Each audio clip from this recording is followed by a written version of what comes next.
Mi nombre es Iris Wen, soy la coordinadora de capacitación para el Centro de Recursos. Nos complace volver a darle la bienvenida a María Iriarte, la abogada senior de Disability Rights California, que nos va a dar una sesión sobre los servicios de apoyo en el hogar. Primero vamos a hablar de lo que hace FRC en el Condado San Mateo. Servimos a familias que tienen niños con discapacidades o necesidades especiales entre los años 0 y 22 y también a los profesionales que los sirven.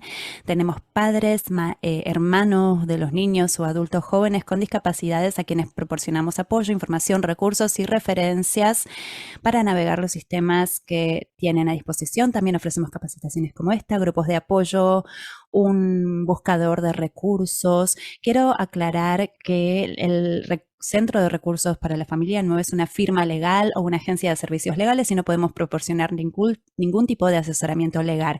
Cualquier información proporcionada por el Centro de Familia no será considerada como una oportunidad de que se dé este asesoramiento legal, sino que hay que obtenerlo a través del abogado o una abogada.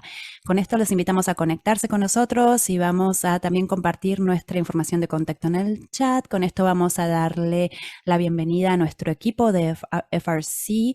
Tenemos a Gabriela Díaz Santos, coordinadora de FRC, y Denise Tonoco, que es nuestra coordinadora bilingüe, y también estará Patricia Indrugo, que es la supervisora del Centro de Recursos Familiares.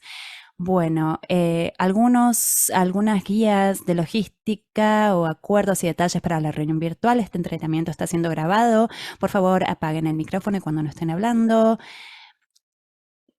para evitar cualquier ruido de fondo. También pueden tener sus videos prendidos o apagados en base a su preferencia o nivel de confianza, y los invitamos a respetarnos entre nosotros a lo largo de esta capacitación. Como dijimos antes, hay interpretación simultánea en español y en inglés, así que por favor, si no lo hicieron, pueden seleccionar el idioma en el que quieren escuchar la presentación, pueden ir al icono del globo y seleccionar inglés o español. Inclusive si están escuchando en inglés, elijan inglés en las configuraciones y eso va a permitir que las intérpretes o escuchar a las intérpretes que interpretan del español al inglés. También vamos a poner las instrucciones en el chat para nuestros oradores o nuestros participantes en español. Vamos a tener una sesión de preguntas y respuestas al finalizar la capacitación, o sea que siéntanse libres de hacerlas al finalizar. También en el chat vamos a ir verificando si hay alguna pregunta o comentario y vamos a ir frenando y pausando la grabación al hacer esto. Los alentamos a que eviten compartir nombres o información detallada para proteger la privacidad de ustedes y de sus familias o de otras familias. Después de hacer una pregunta, por favor tengan en cuenta hacer pausas para las intérpretes, aunque la interpretación será simultánea, y vamos a poder responder todas sus preguntas. También al finalizar la capacitación vamos a estar compartiendo una encuesta tanto en inglés como en español para recopilar su feedback sobre cómo nos fue en la capacitación. Va a ser anónima y nos sirve para entender mejor cómo podemos mejorar nuestras capacitaciones para todos. Y por último vamos a estar mandando los materiales en un correo de seguimiento el día de mañana. Con esto les cedo la palabra a Disability Rights California. Muchas gracias a Iris y a todo su equipo. Agradecemos que nos acompañen en esta capacitación de esta tarde. Para los que no nos conocen, les voy a presentar a nuestro equipo. Tenemos a María Iriarte, nuestra abogada senior, que va a estar haciendo la presentación hoy. Tenemos a Raymond y yo, Lonnie, que vamos a estar apoyándolos en el fondo, pero los que no sepan de Disability Rights California, antes nos llamábamos Protection and Advocacy Incorporated. Somos una organización sin ánimos de lucro fundada en 1978. Tenemos un mandato federal de proporcionar servicios legales a personas con discapacidades. Trabajamos en cosas tales como educación especial, beneficios públicos, servicios en centros regionales, vivienda, empleo, etcétera. Nuestras oficinas están ubicadas en Sacramento, Los Ángeles, la área de la Bahía y San Diego. También tenemos oficinas más pequeñas en las áreas de Fresno, Ontario y Modesto. Si ustedes deciden que quieren hacer sus preguntas a través del chat, les pedimos que lo hagan de manera general o en formato general. Vamos a permitirles que activen su micrófono y hagan sus preguntas. Creo que eso es todo por ahora. Muchas gracias. Y ahora sí le cedo la palabra nuevamente a María, nuestra gran capacitadora de hoy. Gracias, Loni. Hola a todos. Entonces, muchísima información es la que ustedes van a obtener hoy. No se sientan mal si no pueden retener toda la información, porque van a obtener este manual, lo van a poder repasar más adelante. Siempre nos pueden llamar también. Tenemos una línea de asistencia que podemos compartirles por el chat y pueden contactarse con nosotros para hablar sobre los servicios de apoyo en el hogar o IHSS y otro tipo de servicios u otros temas con los que lidiamos como centros regionales, departamentos de rehabilitación, salud mental, derechos, beneficios, beneficios médicos, etcétera. Entonces hoy vamos a hablar de cómo uno aplica o solicita estos servicios. Vamos a hablar de cómo califica, vamos a hablar de la autoevaluación. Es muy importante cuando tenemos esa primera evaluación, porque viene un trabajador social y determina qué servicios debería obtener y por cuánto tiempo. Esa autoevaluación repasa luego también los servicios que se ofrecen a través del IHSS. Después vamos a examinar temas tales como servicios protegidos, supervisión para médicos, transporte. Después de los servicios vamos a ver cómo se calculan las horas, cómo el trabajador o la trabajadora social llega a calcular las horas. Eso es importante para entender también cuáles son las herramientas que ellos utilizan. Vamos a escuchar hablar de la clasificación por índices funcionales, después algunos temas para niños, después vamos a hablar de los reglamentos que aplican cuando un padre puede ser un proveedor de un menor o cuando alguien más puede ser proveedor de un menor y no el padre. Después vamos a hablar de la notificación de acción, cómo apelar si uno no está conforme. Y no voy a repasar cómo uno puede representarse a sí mismo en una audiencia estatal. Esto lo puse en la lista, pero ustedes lo pueden leer. Hice otra capacitación sobre apelaciones, pero en este caso no lo voy a mencionar. Tenemos tanta información que compartir hoy que esa es como la menos importante por el momento. Entonces, para ustedes solicitar los servicios de apoyo en el hogar, tienen que tener medical. Si no tienen medical, no pueden aplicar o solicitar este tipo de servicios de apoyo en el hogar.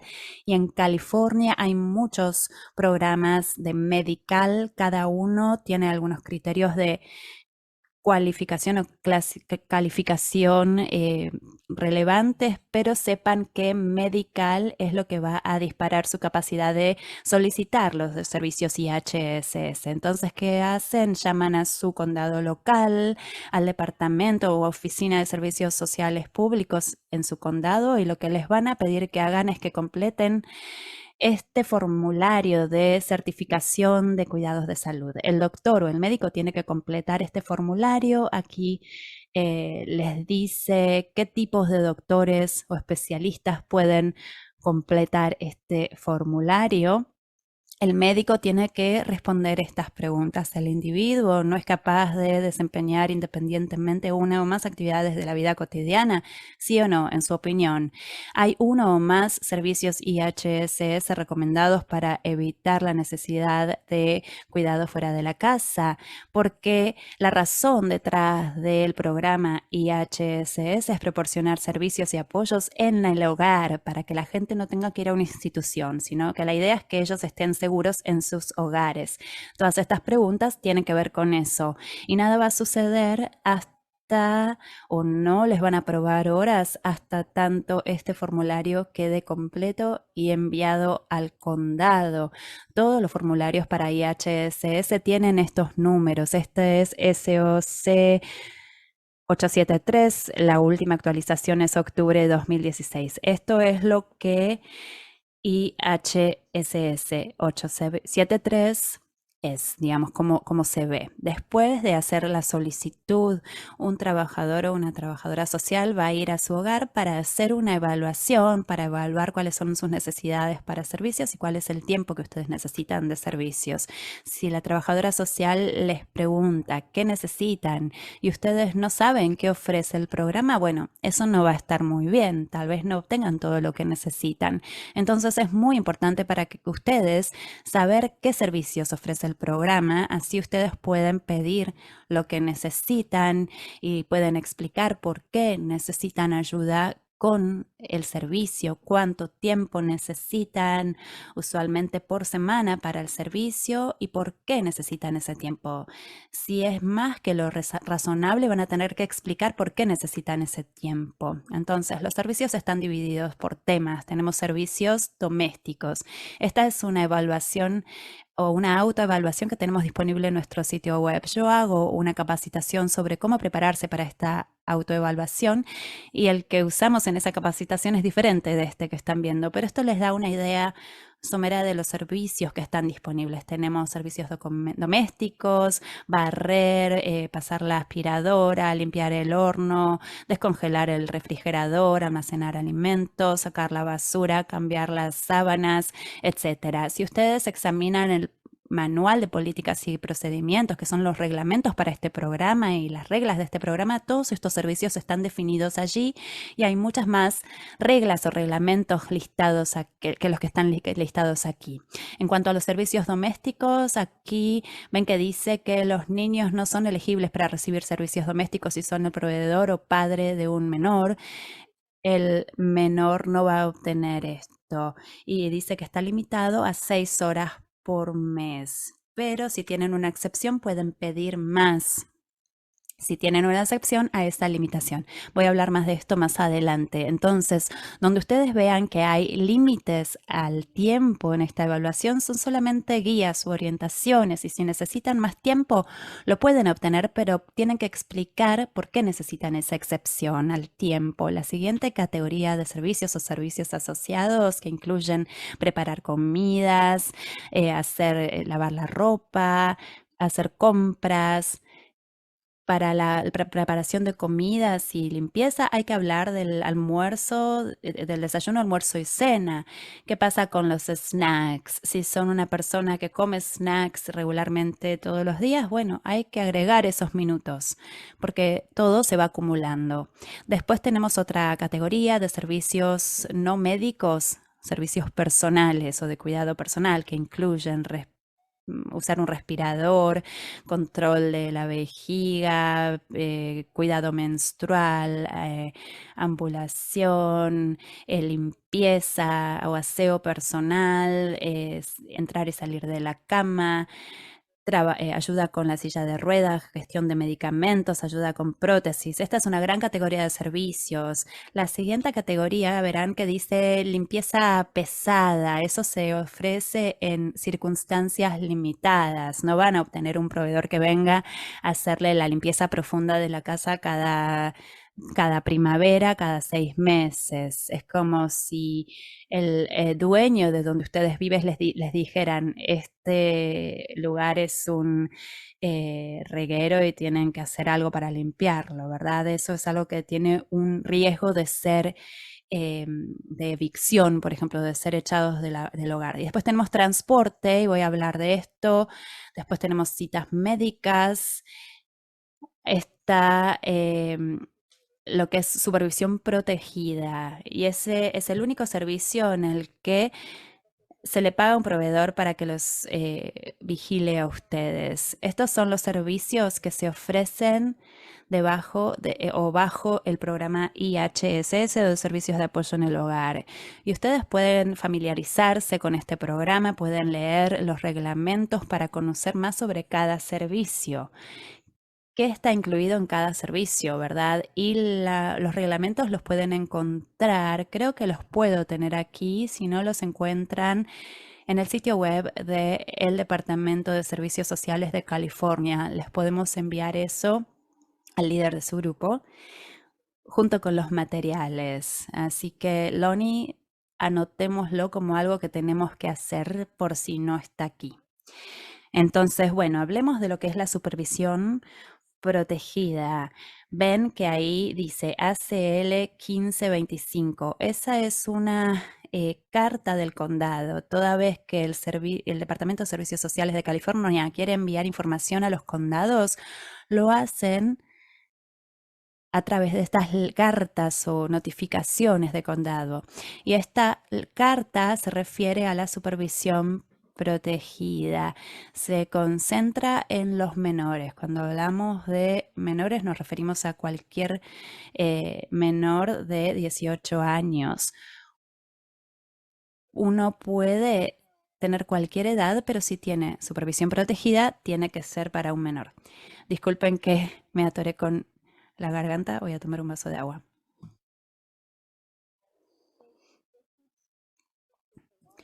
Esto nos da mucha información sobre esta supervisión protegida. Aquí nos dice dónde podemos buscar la información en los reglamentos. Ahí es el artículo 30, guión 757, 173, 172, pero también les dice cuál es la información, ¿no? Si ustedes quieren obtener este tipo de supervisión, tienen que leer este documento. Hay criterios para obtener la supervisión protegida y estos criterios los encontrarán aquí en este documento en la página o en los puntos 6 y 7. 6 y 7. Hay que establecer que uno tiene una discapacidad mental, puede ser del desarrollo, puede ser de la salud mental, puede ser una lesión cerebral traumática, Alzheimer's, demencia o cualquier discapacidad mental que te ponga en una situación que no puedes dirigirte a ti mismo, ¿no? ¿Eso qué significa? Que dada la discapacidad mental uno no comprende y la conducta no la puede llevar adelante. Esto te causa una lesión. Entonces la supervisión protegida no se trata de proteger a otras personas, sino que hay que tener una discapacidad mental que te haga no capaz de autodirigirte y necesitas protección en este sentido. También hay que poder participar o tener una capacidad física de participar en actividades peligrosas y hay que necesitar más supervisión. Cuando nos referimos a los niños, esto no es importante para los adultos, pero para cualquier niño menor de 18 años tenemos que demostrar que este menor de esa edad con una discapacidad necesita más supervisión que un menor con la misma edad sin la discapacidad. Eso para mí es bastante fácil porque cuando empezamos a hablar de conductas y comparamos las conductas de un niño de 12 años con uno de 12 años con discapacidad con uno de 12 años sin discapacidad, entonces uno puede fácilmente establecer esa diferencia. Y para tanto adultos y menores tenemos que demostrar que la persona necesita una supervisión las 24 horas para poder estar en el programa. Así que es realmente importante conocer los criterios. Y hay formularios que el condado les va a pedir que completen. Un doctor, un médico va a completar SOC 821 y ustedes van a completar SOC 825. Recuerden que los números del documento siempre están en la izquierda abajo. Aquí se pide que a un doctor firme, digamos, hables si hay algún déficit, por ejemplo, en la memoria, si es moderado, si es severo, o es este déficit de memoria, entonces el doctor va a empezar a llenar las casillas y se lo entrega a las manos del condado. Este formato no es positivo para su necesidad de protección, de supervisión protegida. Es solamente un pedazo de papel que el condado va a considerar a la hora de decidir si darle supervisión protegida, pero el condado va a estar revisando historia clínica, IPPs del centro regional, y EPs del distrito escolar para determinar si se necesita la supervisión protegida. Esto, llenar este formato, antes era dispositivo, digamos, a la necesidad de tener supervisión protegida, pero ya no, es simplemente algo más que llenan los trabajadores sociales y a la hora, digamos, y que el condado revisa a la hora de tomar esta decisión. El otro formato que el condado va a llenar es el plan de coverage de 24 horas al día. Eso es para establecer que se necesita esta supervisión 24 horas al día, 7 días a la semana. Entonces el programa no va a pagar 24 horas por 7 días, sino que tienen que demostrar, a menos que demuestren que esta persona va a necesitarlo. Entonces aquí, por ejemplo, de lunes a viernes es la escuela quien va a supervisar y aquí tienen que reflejar que se está previniendo que la persona se haga daño, porque por supuesto si está en la escuela está siendo supervisado, pero digamos, si por ejemplo un niño se va de la escuela, em, o digamos, se mueve o sale del aula de clase, pues entonces no va a haber a alguien supervisándolo todo el tiempo. Eso es simplemente un ejemplo. Servicios paramédicos. Tenemos un gran artículo sobre esos servicios paramédicos. Esas son tareas que son necesarias para mantener la salud del recipiente y que no se pueden hacer en casa, pero que se tienen que hacer. Entonces, algunas de las tareas que están, digamos, dentro de la naturaleza paramédica, si alguien les tiene que dar medicación, sea oral o por vía intravenosa, cualquier cosa que involucre inyecciones o digamos, agujas en la piel, algún dispositivo en una abertura del cuerpo, actividades que requieran procedimientos estériles o ese tipo de cosas, les tiene que hacer un profesional de la salud licenciado, no lo puede hacer cualquier persona. Entonces, de verdad que este artículo tiene información muy importante, tiene ejemplos, inyecciones, un gastrotubo, traqueostomía, succión, trato o manejo de heridas, inserción de catéter, colostomía, irrigación, estimulación digital, ejercicios de rango de movimiento. Algunos pueden ser paramédicos. Esta no es una lista completa de lo que pueden ser servicios paramédicos. Entonces, ¿cómo se determina qué es un servicio paramédico? Y aquí dice, es un servicio ordenado por un profesional de la salud, licenciado. Esta tarea es algo que pueden hacer, que pueden hacer otros, excepto por limitaciones funcionales. Es algo que es necesario para mantener la salud mental o física. Y si esto involucra, por ejemplo, administrar medicamentos oralmente, hacer alguna ruptura en la piel, esos son el tipo de cosas que, digamos, se consideran servicios paramédicos. A veces estos servicios pueden ser cuidados personales. A veces se pueden considerar servicios paramédicos.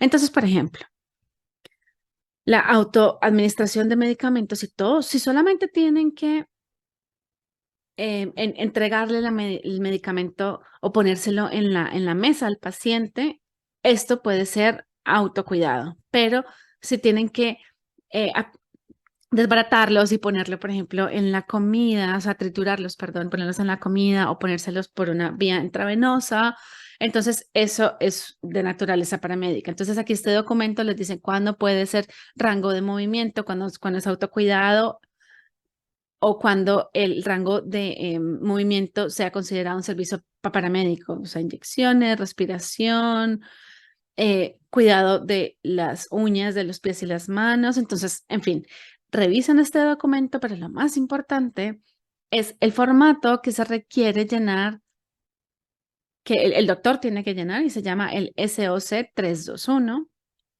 Recuerden, el número del formato siempre está abajo a la izquierda. Entonces, este es un formato que el doctor va a rellenar. Y la primera parte es quién es el doctor. Y la segunda parte es, bueno, cuál es el servicio paramédico que está solicitando, cuánto tiempo se requiere que dure ese servicio cada vez y la frecuencia. ¿Cuántas veces al día o cuántas veces por semana? ¿Y por cuánto tiempo se va a prestar este servicio? ¿Por cuánto tiempo va a estar necesario? ¿Va a ser de forma indefinida o por los siguientes 6 meses? Y el doctor puede poner comentarios adicionales aquí. Bueno, a diferencia del formato de supervisión protegida, el doctor lo que tiene que hacer aquí es dispositivo de lo que va a recibir. Por supuesto, siempre se tiene que preocupar de cuál es el máximo de horas que pueden obtener bajo el programa, ¿no? Porque existe un techo, un límite de ese número. Siempre que no llegue a ese número, si el doctor dice, necesito ejercicios de rango de movimiento 3 veces al día, cada día por un periodo de 20 minutos y esto va a ser indefinido, eso es algo que se me tiene que dar. Yo he escuchado trabajadores sociales que contactan a los doctores para cuestionar eh, este formato y a veces hay que decirle al doctor que tal vez los van a llamar y los van a cuestionar, pero que tienen que sostenerlo, ¿no? Es importante que cuando lidian con cualquier profesional de la salud, tienen que educarlos sobre qué es lo que están solicitando ustedes y denles información sobre qué es la supervisión protegida, porque los médicos pueden tener una definición muy diferente de lo que es la supervisión protegida. Entonces, si ustedes quieren que el doctor llene un formato paramédico, denle la información para que ellos entiendan, o perdón, este artículo, para que ellos entiendan cuál es la definición de servicios paramédicos. De esta forma, el doctor puede llenarlo correctamente y adecuadamente. Así que este es un formato muy importante. La siguiente área que voy a mencionar es transporte, desde y hacia citas médicas. Entonces, para poder tener transporte desde y hacia las citas médicas, hay que asegurarse que los proveedores necesarios, perdón, que se necesita el proveedor. Entonces el doctor, por ejemplo, puede decir que el proveedor le tiene que ayudar a entrar o salir del carro. Estoy hablando de transporte, perdón, voy a hablar sobre el transporte de niños más adelante. Pero entonces, desde febrero del 2016 hay un cambio y esto ahora permite que los proveedores se les permita, perdón, se les pague también por el tiempo de espera en la cita médica. Pero entonces tienen que demostrarlos, tienen que em, tiene que determinar una cosa o un término que dice en espera, como o tiempo de espera, pero por supuesto esto es impredecible, a veces pueden durar más, a veces pueden durar menos, a veces em, tal vez les van a preguntar a los proveedores cuánto tiempo están esperando, o les van a cuestionar en todo caso, pero entonces es importante que ustedes expliquen que necesitan que el proveedor espere. Otra cosa que puede ser, por ejemplo, una cita de resonancia magnética, tal vez se les dice que tienen que estar ahí a las 11 y que los recojan a las 12. Bueno, el proveedor no se le va a pagar por ese tiempo de espera.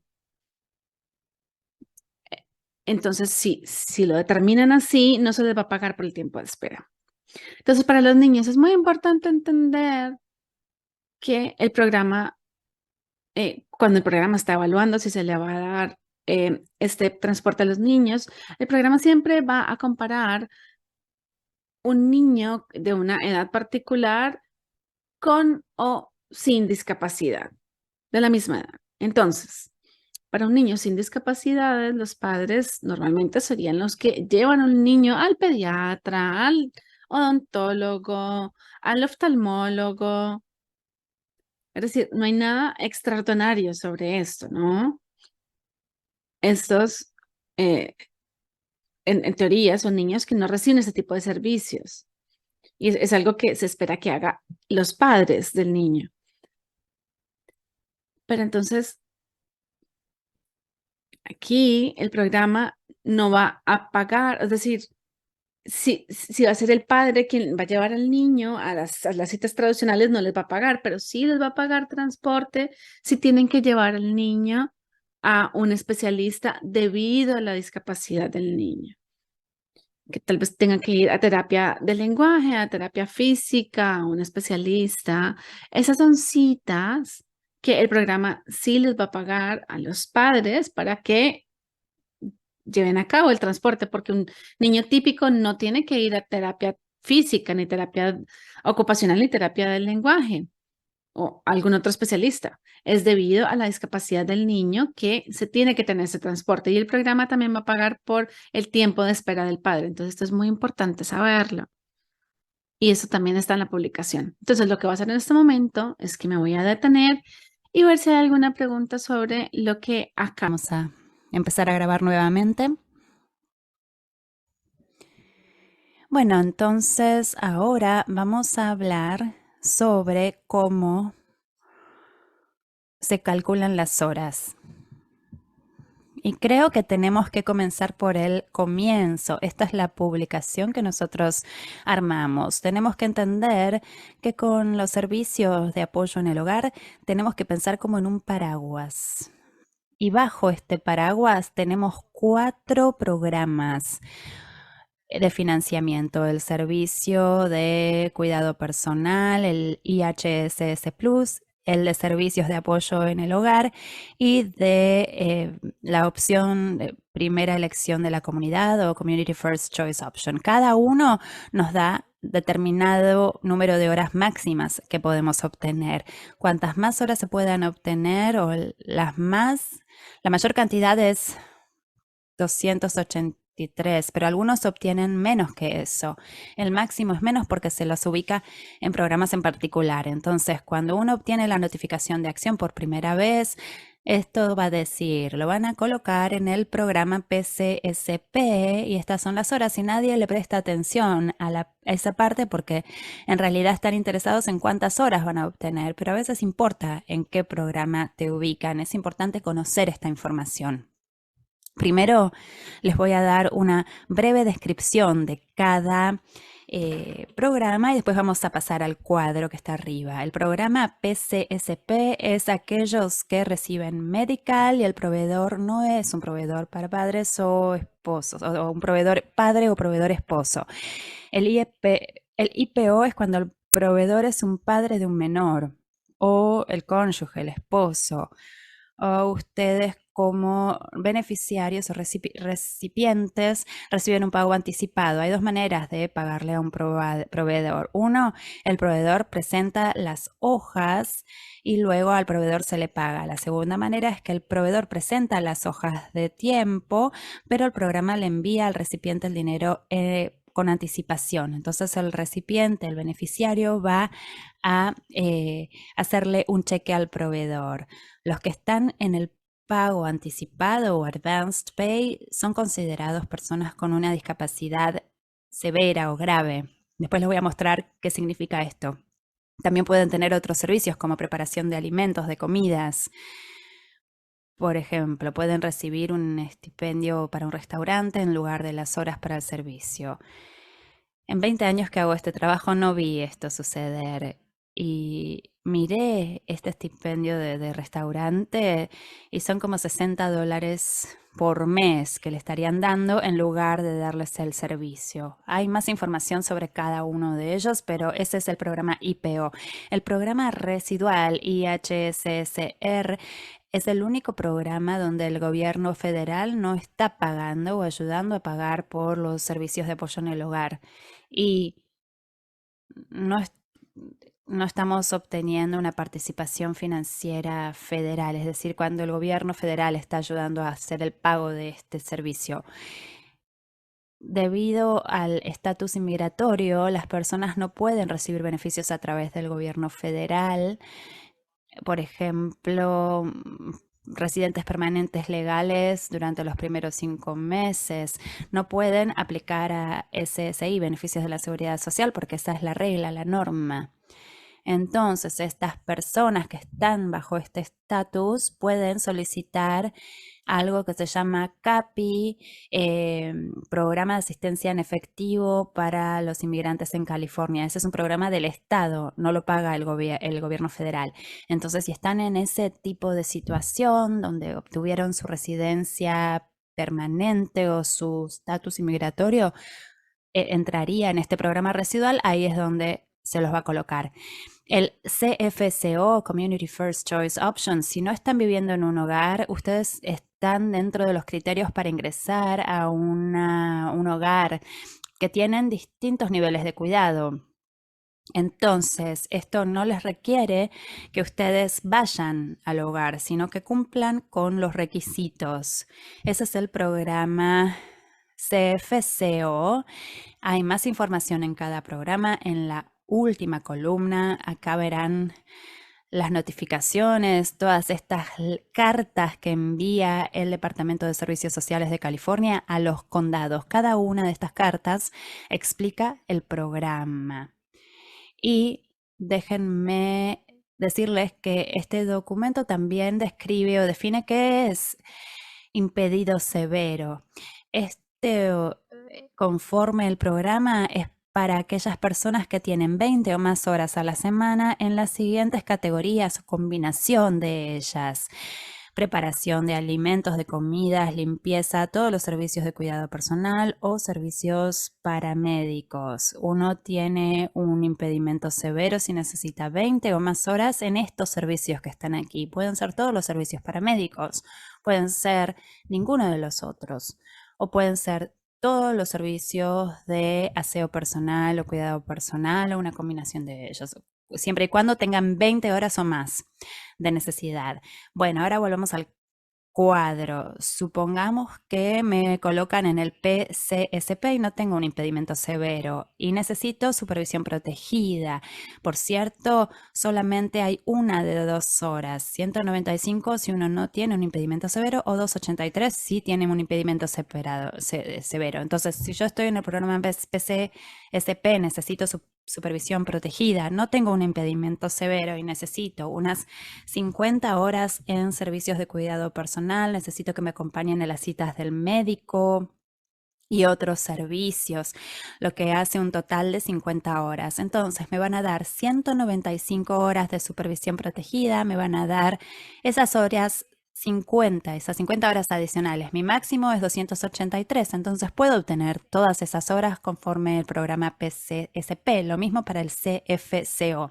Pero si me colocan en el IPO y no tengo un impedimento severo y necesito supervisión protegida y también necesito esas 50 horas extra en otros servicios, no me van a dar esas horas extra, esas 50 horas extra. Lo máximo que me van a dar es 195 si no tengo un impedimento severo. Lo mismo para el programa residual.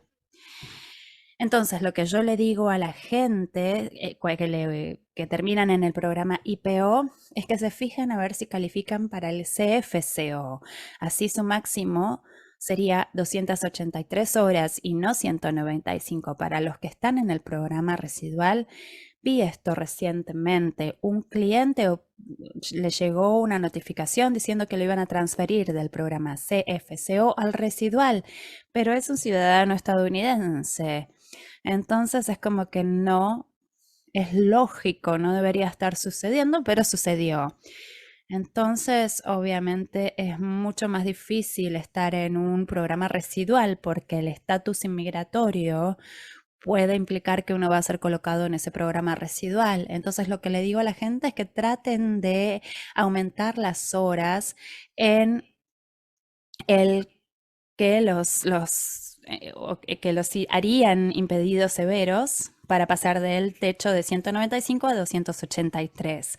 Entonces, ¿qué va a afectar sus horas? Por supuesto, el techo, el máximo que van a tener.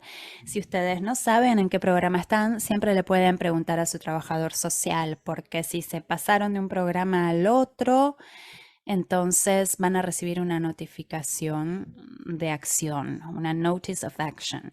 Otra cosa es que va a afectar sus horas es lo siguiente. Ya hablamos del programa en donde lo van a colocar. Lo segundo a tener en cuenta es el prorrateo, digamos. Si hay otras personas en la casa que se benefician de lo que el proveedor hace por ustedes, entonces sus horas van a ser prorrateadas.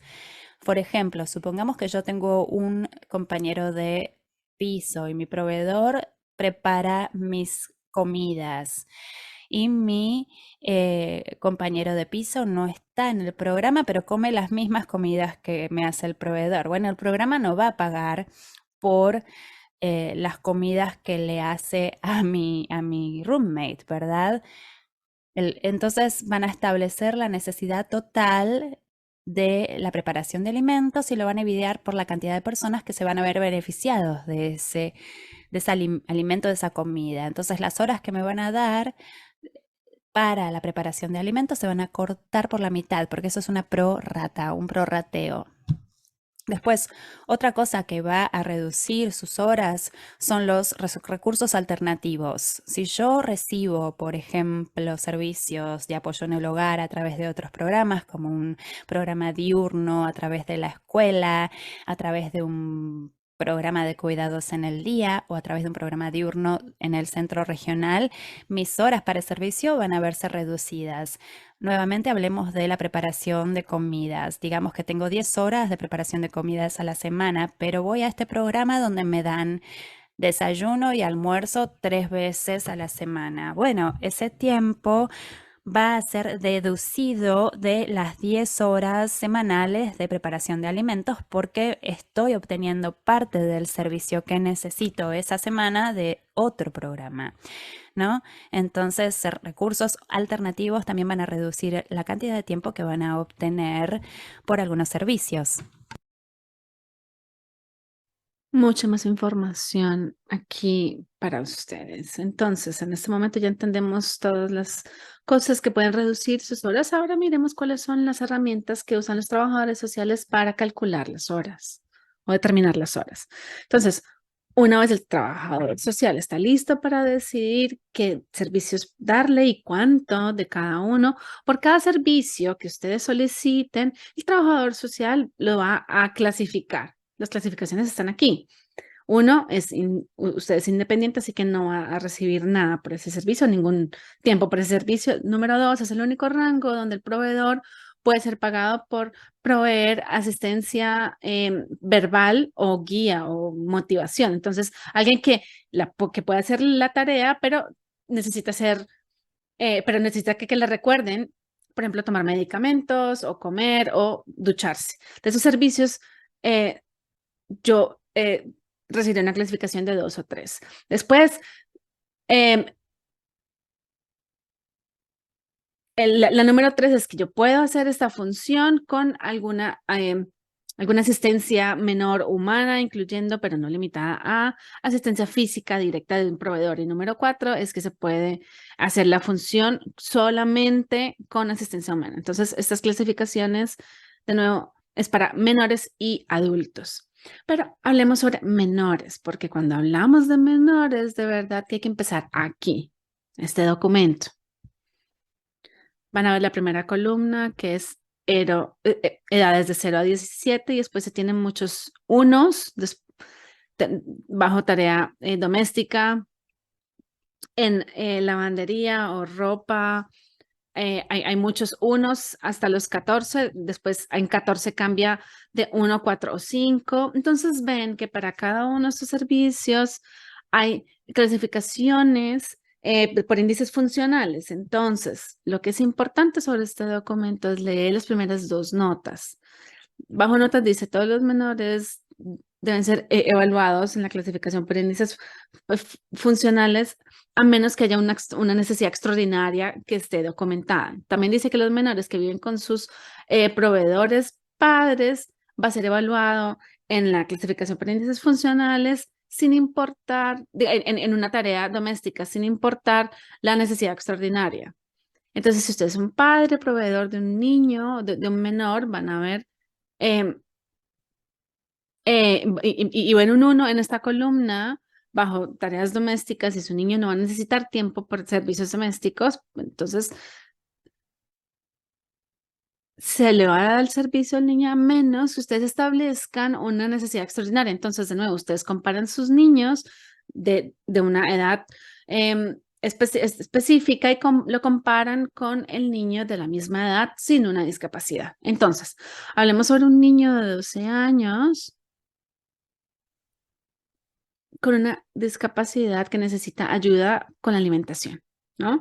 Entonces, si ven edad 12 y ven alimentación, pueden usar la clasificación por índices funcionales del 1 a 6. 6 es servicio ya paramédico.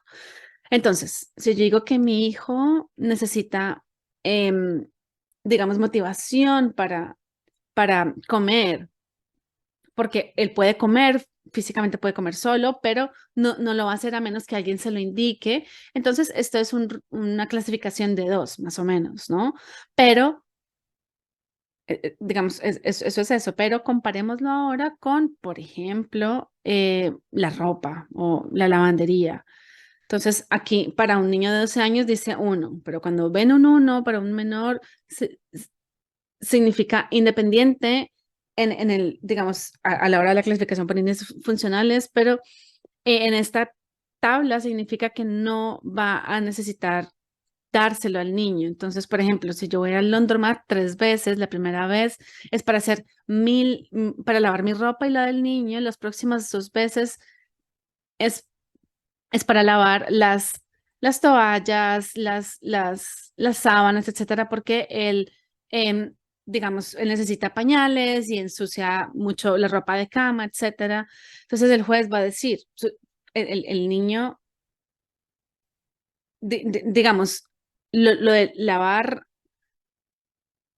la primera vez de lavandería, que es lavar la ropa del padre y del niño, eso es lo normal, eso es lo que hacen todos los padres, pero las siguientes 2 veces, que es lavar las cosas que el niño, debido a su discapacidad, ensucia, es decir, toallas, sábanas, etcétera, eso es algo extraordinario, porque eso es algo debido a su discapacidad. Pero, o sea, porque si se lo compara con un niño que no tenga la discapacidad, pues ese niño que no tiene la discapacidad solamente va a ensuciar ropa y no va a ensuciar el resto de cosas. Entonces, lo que no se haga para un niño típico, entonces eso es extraordinario. Entonces, por ejemplo, si muchas personas me preguntan, mi hijo de 4 años recibe servicios, entonces vamos a la edad número 4. Aquí se puede ver cuál es la clasificación. Si hay un 1, entonces tienen que demostrar una necesidad extraordinaria. Si hay otras clasificaciones, por encima de 1 no tiene que demostrar necesidades extraordinarias, solamente tienen que demostrar porque están seleccionando la clasificación o calificación que están mostrando. Entonces, esto es muy importante. Los trabajadores sociales lo usan, los jueces lo usan. A veces van a escuchar el trabajador social decir, es la responsabilidad del padre hacerlo. Pero lo que ellos están diciendo es que saben que la clasificación por índices funcionales es 1 para esa edad, pero lo que no les están diciendo o lo que no están explorando con ustedes es, ¿hay alguna necesidad extraordinaria más allá de la que un niño típico va a necesitar de sus padres? Esa es la pregunta que se tienen que hacer. Y no sé si eso sucede demasiado. Entonces, esa es la tabla de clasificación por índices funcionales para niños. ¿Y qué hace el condado con estas clasificaciones por cada servicio? Ellos usan las guías de las pautas de tareas por hora. Entonces se tiene la evaluación, el trabajador social está hablando conmigo y yo le digo, mira, debido a las limitaciones por mi discapacidad, yo hablo o demuestro, por supuesto, con documentación cuál es mi discapacidad en mis manos. Yo necesito 10 horas de preparación de alimentos por semana. puedo recibir una notificación de acción que dice, se le va a recibir, o usted va a recibir 7 horas. Entonces yo la llamo y digo, ¿por qué me diste 7 si hablamos de la necesidad de 10? Y ella va a decir, bueno, María, eso es lo máximo que te puedo dar. Lo que ella está diciendo, en realidad, es que las pautas de tareas por hora solamente dan eso, porque ella me clasificó, perdón, como 5. Yo la tengo que convencer que en realidad yo no puedo preparar mis alimentos para nada. Entonces, aquí estamos, por ejemplo, en la parte violeta que dice 7 en el rango 5 bajo, después el rango 5 medio 7 también y el rango 5 alto 7. Entonces, efectivamente, es lo que la guía dice que es lo máximo, pero ella no me ha contado todo. La historia completa es que hay una excepción de estas pautas, es que yo podría obtener 10 horas, puedo obtener más horas, solo que ya no me las está dando, o ella puede decir, el escenario más posible es que dice, si ustedes no están felices con el resultado, pues entonces pueden ir a una audiencia. Tal vez va a decir, esperen, tal vez lo reconsidero y voy a revisar qué opciones hay. Tal vez. Entonces, lo que tienen que saber sobre estas pautas de tareas por horas, que son pautas. Si hay una excepción para más tiempo, se las pueden dar. También les pueden dar menos de que la parte inferior de la tabla, o sea, lo menos que dan. Entonces, por ejemplo, si la preparación consiste una tostada y un café en la mañana y para el almuerzo y la cena simplemente calentar comidas congeladas, entonces les van a dar mucho menos de 7 horas a la semana porque la preparación de comida no es en realidad em, cocinar algo, sino simplemente calentarlo. Eh, entonces, digamos, no se espera que tenga que haya o que tenga que haber un proveedor ahí todo el tiempo. Entonces, esas 7 horas se dan sobre la información que yo le dé al trabajador social de qué es lo que yo como y qué es el tipo de comidas que yo necesito. Entonces, la siguiente vez, como ya tomé esta capacitación y el trabajador social me presenta a mí, mira, lo que más te puedo dar de preparación de comidas es esto. Pero yo le voy a decir, yo sé que te refieres a las pautas de tareas por hora, pero sé que si hay una excepción puedo recibir más tiempo. Pues, entonces es importante que ustedes lo hablen con el trabajador social. Ahora vamos a hablar de un caso que yo tomé hace algún tiempo. Mi cliente necesitaba muchas horas de servicios domésticos. Aquí dice que es 6 horas máximo por mes. Esa es una guía. Pero si hay una excepción, yo puedo recibir más tiempo. Entonces yo tuve una conversación con el trabajador social y él dijo, si no les gustaba, vayan a una audiencia. Fuimos a la audiencia, mi cliente testificó por qué necesitaba las horas que estaba solicitando de servicios, se mostró toda la documentación de los médicos, etcétera, y el juez le dio más de 30 horas al mes de servicios domésticos. Entonces sí se puede. Y esas son solamente pautas. Entonces es muy importante saberlo. También hay algo que usamos nosotros que se llama la escala de mayoría Bailen.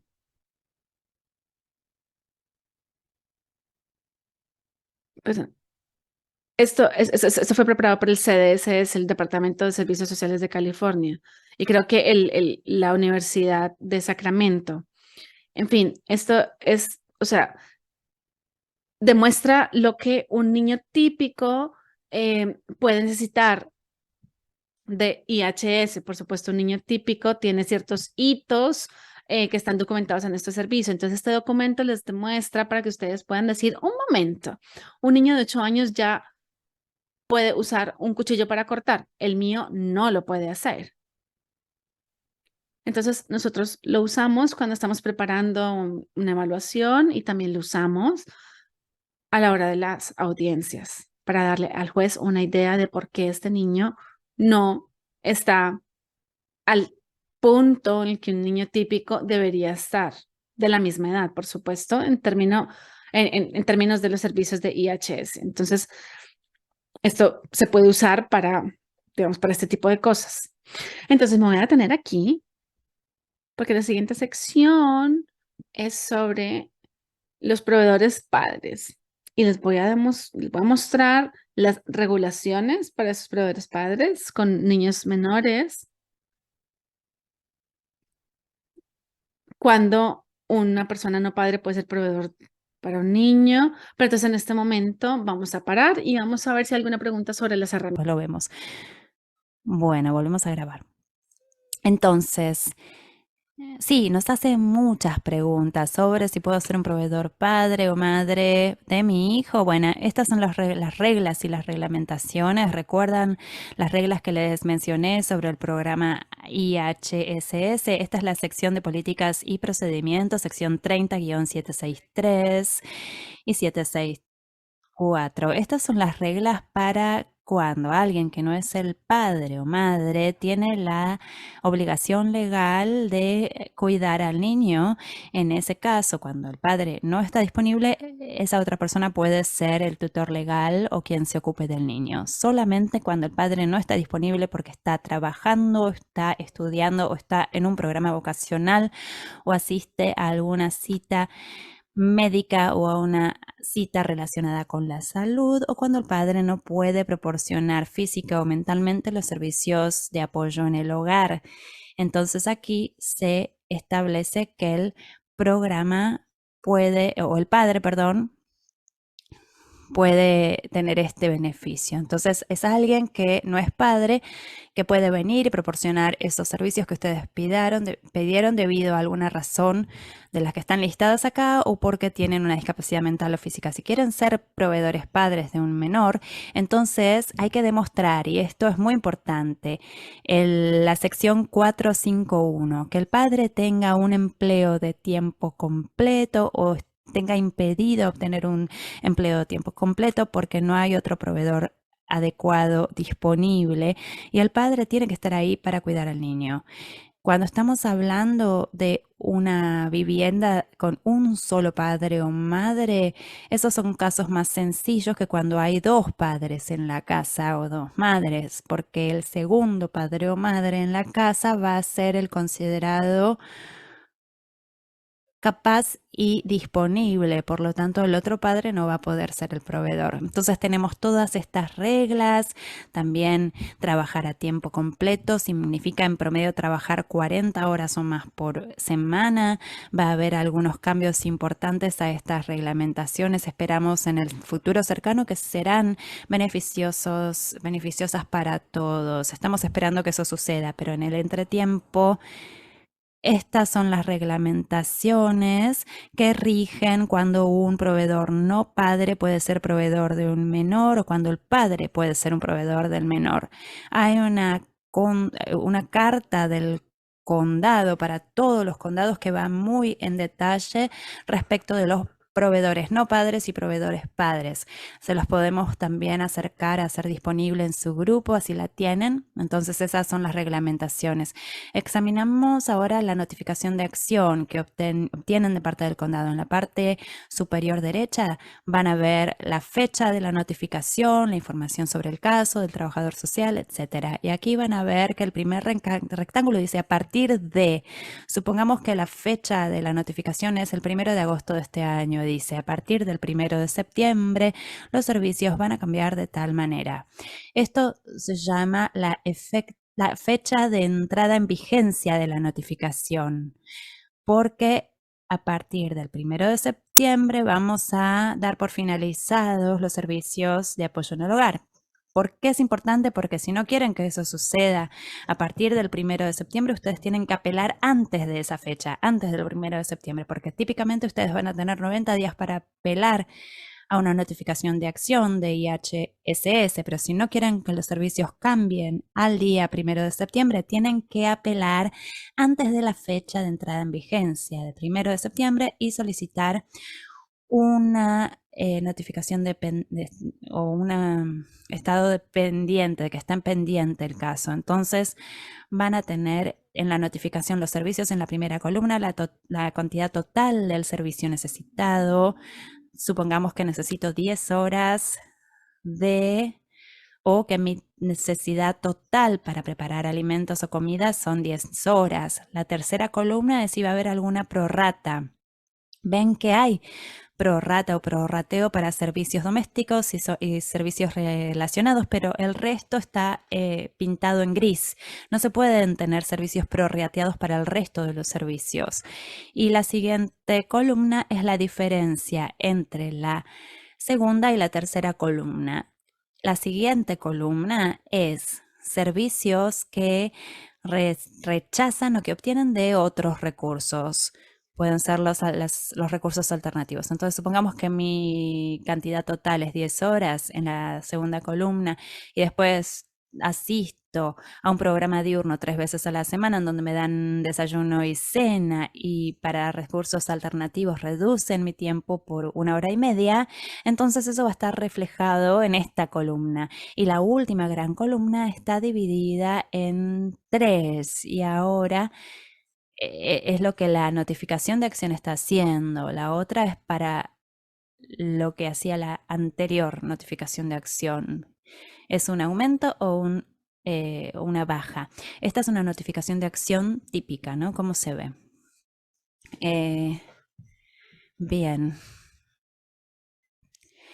Representarse a uno mismo en una audiencia del Estado. Ustedes pueden leer esto, no lo voy a repasar porque creo que podemos usar nuestro tiempo, aprovecharlo mejor respondiendo sus preguntas.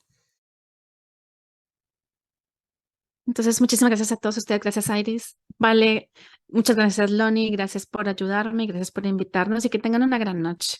Gracias. Gracias a todos los que estuvieron en esta capacitación. Agradecemos que hayan estado con nosotros. Gracias a María, por supuesto, por esta capacitación tan informativa y por responder todas estas preguntas. Y gracias al equipo de Disability Rights California. Y como siempre, gracias a las intérpretes por su gran trabajo en esta tarde. Les recordamos que les vamos a enviar un correo electrónico con la presentación y todos los recursos.